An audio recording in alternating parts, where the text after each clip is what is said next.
Good morning, children. My name is Martin Prasad. Today I am going to explain about reading different kinds of maps in social studies class 7. Okay. Before entering into our lesson, first of all, we should know the meaning of a map. Here, if you see the meaning of map, the diagrammatical representation of a location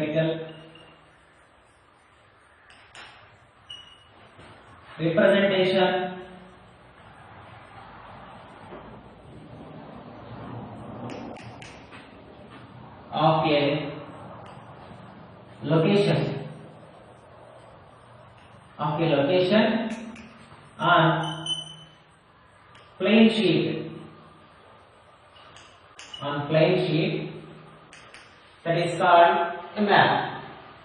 What is map? Map is a diagrammatical representation of a location on plain sheet that is called map. Okay. Do you know the different types of maps? What are the different types of maps? The different types of maps are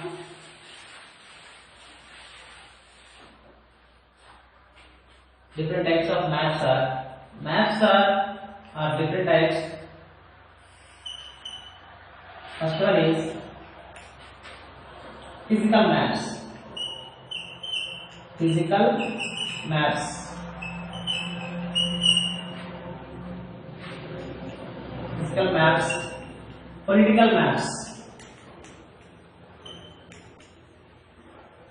Political maps. Historical maps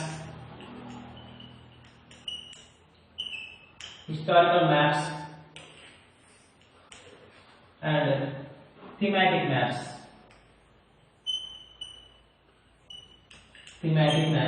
These are the types of maps. Coming to first one, physical maps. Physical maps are the maps that are showing different types of landforms.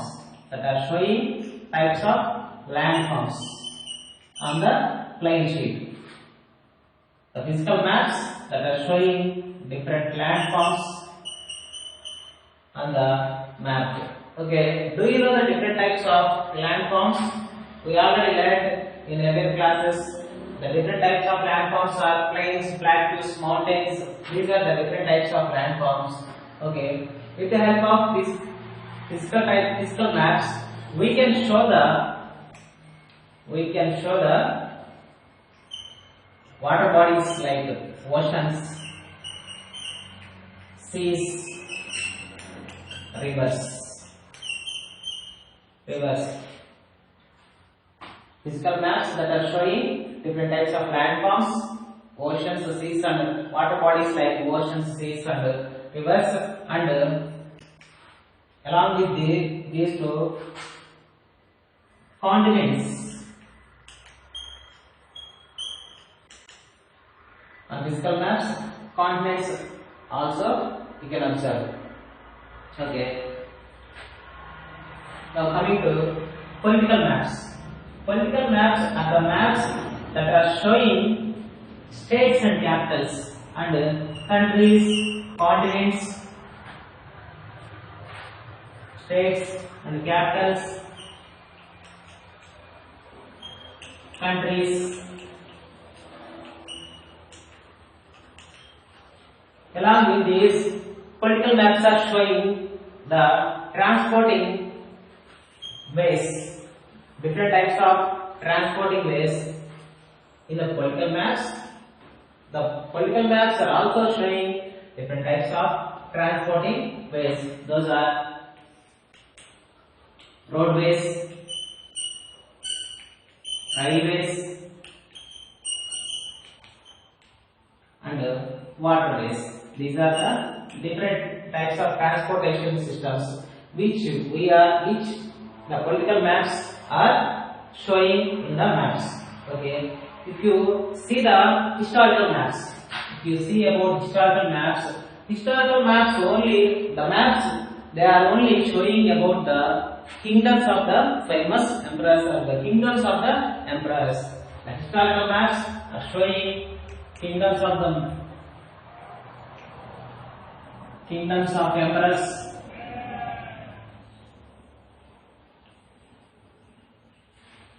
Kingdoms of emperors, and the famous cities or the famous rivers or the famous things which are located at the time of emperors. At the time of emperors, the historical maps, they are showing different types of famous cities or famous rivers that they are existing at the time. The historical maps that are showing the kingdoms, about the kingdoms of emperors. Now coming to thematic maps. Thematic maps are the maps that are showing only about one aspect. One aspect means the thematic maps are showing only the rainfall of a particular region, temperature,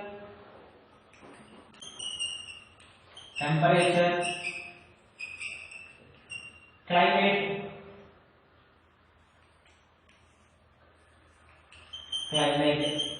These are the things the thematic maps are showing. These are the different types of maps and their uses. Okay. The maps are different types, 4 types: physical maps, political maps, historical maps, and thematic maps. These are the types of maps. Now coming under the physical maps. Physical maps are the maps that are showing different types of landforms like plains, plateaus, and mountains. Next, at the same time, the physical maps are also showing the water bodies like oceans, seas, and rivers also. The physical bodies are showing the landforms, different types of landforms, and water bodies they are showing. Along with that, continents also the physical maps are showing. Now coming to the political maps. Political maps are the maps that are showing only the states, capitals, countries, and continents in the world map. And these political maps are also showing roadways, railways, and waterways. These are the different types of transportation systems which are showing in the political maps. Okay. Now coming to historical maps. Historical maps are the maps that are showing only the kingdoms of emperors or the famous cities or the famous rivers or the famous things which are lying in the emperors at the time of emperors. Okay, now coming to thematic maps. Thematic maps are the maps that is only showing the one aspect of like rainfall, climate, temperature of a particular region. Of rainfall, climate, temperature. These are the things. These are the only one thing. Among these all, the thematic maps are showing one of the factor it can show in its maps. These are the types of maps. Okay. Now, in the earlier classes we have learned how to observe the maps. How to observe the maps, or how to locate cities, or how to locate rivers, or how to locate railways like roadways in map. In the previous class we have learned so many symbols, so many conventional symbols we have learned. Suppose if anybody asks you to locate Hyderabad in the Telangana state, how can you locate the Hyderabad in the Hyderabad city in the Telangana map? In Telangana outline map, suppose here the Hyderabad is located. Okay, then you should use the point. You should use the point to represent the Hyderabad city and label it as Hyderabad. This is the way to show the cities. This is the way to show the capital cities of states. We should use points.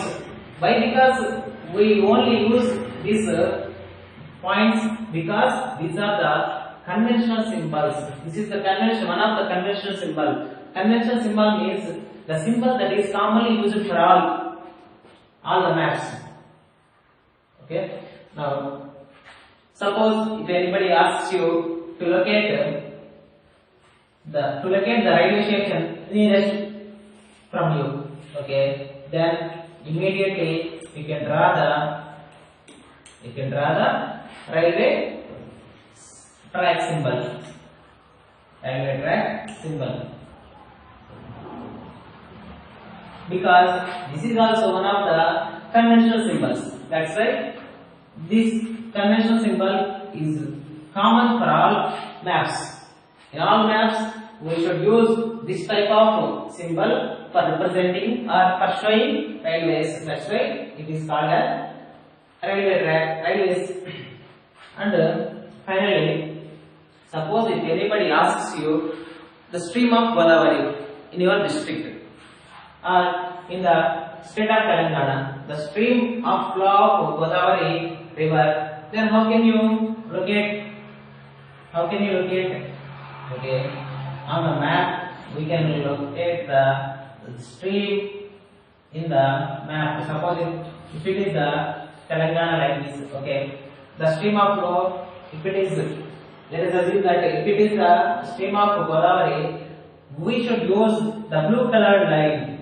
Let us assume that this portion is representing with blue color. Why we are using blue color? For water bodies, we are using blue color. Then how can you say the water bodies are? Suppose if you observe the political map of India, here you can observe the water bodies are in blue color. Why? The water bodies are always representing with the blue color. And suppose if you see the physical map of India, it is showing with the green color because it showing the types of forests, different types of forests or different types of landforms. That's why the physical map it is showing in the green color. Okay. These are the very common symbols which we have already learned in 6th class. In 6th class we have learned these are all these common symbols. But what are the factors? What are the ways to observe or to read the different types of maps?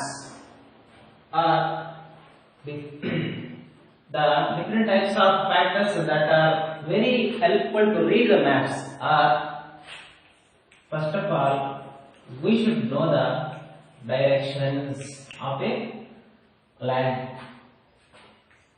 If you want to read or if you want to study the map, we should know the direction of a particular map. Next, second one is we should know the symbols. Suppose if they are using symbols, we may not understand. When they are preparing the maps, if they are using different types of symbols, that's why we should know the symbols. And another factor is scale. These are the factors which we have learned in class 6. In class 6 we have learned these three factors to study the maps or to read the maps. Okay. Do you remember the directions? What are the main directions? The main directions are of 4 types. 4. They are north, south,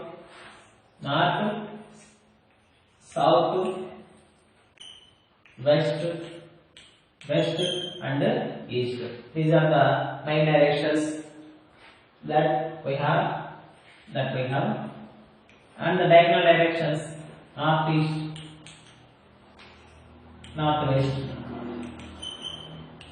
southwest and southeast. These are the diagonal directions. In class 6 we have learned. Now coming to symbols. There are so many conventional symbols we have learned in the class 6. For example, some of the symbols are, suppose if you want to show the temples in our location by preparing the maps. If you want to show the temples in our area, you should use, we are using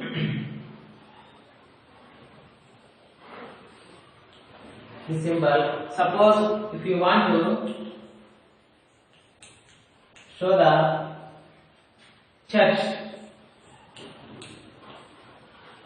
if you want to show the church in your area, you should use this symbol.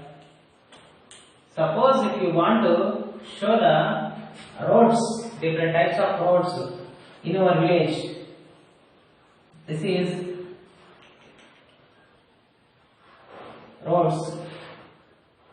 This is the symbol of Pakka road. It means the perfect roads. Okay. Suppose if you want to show the police station nearby you, we are just writing PS, police station. Okay. Suppose if you want to show the railway stations which is nearby you, the railway track. Suppose this is the symbol to represent the railway track in your area. Okay, these are the symbols very commonly used in the maps. That's why these are all called now conventional symbols. These are all called as conventional symbols. Now, the third one is scale. Scale. Then, how can you say the exact definition of a scale in the studying of maps? Suppose if you observe if you see the real image, or if you see your school building, okay, if you want to draw your school on the map, then can you draw the real image of your school? We cannot draw the real image of our school. That's why we should reduce the size and width of our school dimensions. Okay, that for that purpose we are using the scale in the preparation of maps. Suppose if you see the map which they have given in the textbook is, here they have given 1 centimeter equals to 1 centimeter equals to 200 kilometers. It means in the map 1 centimeter is equals to 200 kilometers. Okay, they have reduced 200 kilometers into the 1 centimeter. Suppose if you observe this map in your textbook, you can see the scaling at the left side top of the right side top of the textbook. You can see the scale. The scale 1 centimeter is reduced to 200 kilometers is reduced to 1 centimeter in your textbook. Okay, that's why we can draw the image, or we can draw the map of India. Otherwise, we may not draw the exact image or exact map of India on the sheet. Okay. Once again, the factors which are very useful to study the different kinds of maps are the directions. We should know the different types of directions. Already we have learned in earlier classes. There are 4 main directions are there. The 4 diagonal directions are there. The main directions are north, south, east, west, and the diagonal directions are northeast, northwest, and southwest, southeast. Okay, coming to symbols. The symbols that we are using commonly in the maps, preparation of maps, they are called conventional symbols. The symbols that we are using commonly in the preparation of maps, they are called conventional maps, conventional symbols. Okay. For example, these are the conventional symbols which we are commonly using, commonly used in preparation of maps. And scale. Scale is the very useful factor to draw the maps. Scale is the very useful factor to draw the maps on the plain sheets. Okay. Okay, children. In the next class, we will discuss about the different kinds of maps, and how can we represent the height? How can you represent the height in the maps? In the next class we will study about that. Okay. Thank you, children.